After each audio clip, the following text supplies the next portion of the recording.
already. So as you all know, earlier today, in fact, just a short while ago, Prime Minister Modi met with President Xi Jinping on the sidelines of the 16th BRICS Summit. This was their first proper bilateral meeting at delegation level in nearly 5 years, the last one being on the sidelines of the BRICS Summit in Brasilia in 2019. So let me just flag some points made by the two leaders during their meeting. This meeting happened, as you are all aware, close on the heels of the disengagement and patrolling agreement and the resolution of issues that had arisen in the India-China border areas in 2020. Naturally, the two leaders welcomed the agreement reached between the two sides through sustained dialogue over the last several weeks in diplomatic as well as military channels. Prime Minister Modi underscored the importance of not allowing differences on boundary-related matters to disturb peace and tranquility on our borders. And in this context, the two leaders noted that the special representatives on the India-China boundary question have a critical role to play in the resolution of the boundary question and for the maintenance of peace and tranquility in the border areas.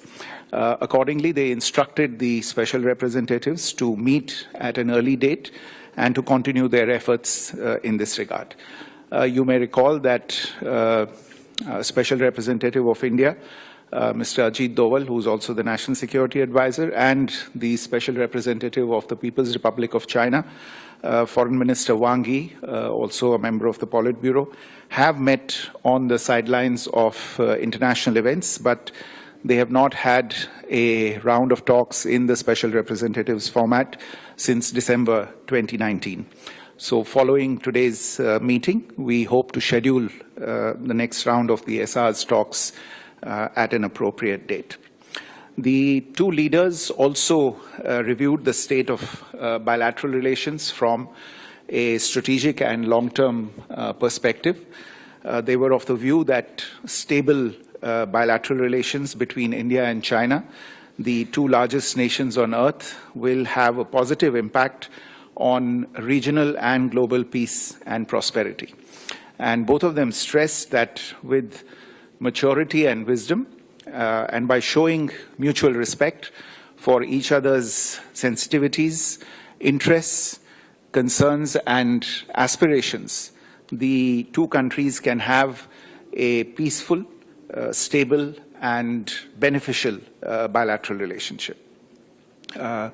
As we have maintained during the last 4 years, the restoration of peace and tranquility in the border areas will create space for returning us towards the path of normalization of our bilateral relations. Officials will now take the next steps to discuss enhancing strategic communication and stabilizing bilateral relations by utilizing the relevant official bilateral dialogue mechanisms, including at the level of our respective foreign ministers. The two leaders also briefly reviewed regional and international developments of mutual concern and interest. They agreed to maintain close communication in this regard. Naturally, they also had a very productive exchange on BRICS and the potential for India and China to enhance cooperation on this particular platform. And in closing, Prime Minister Modi also assured India's full support to China's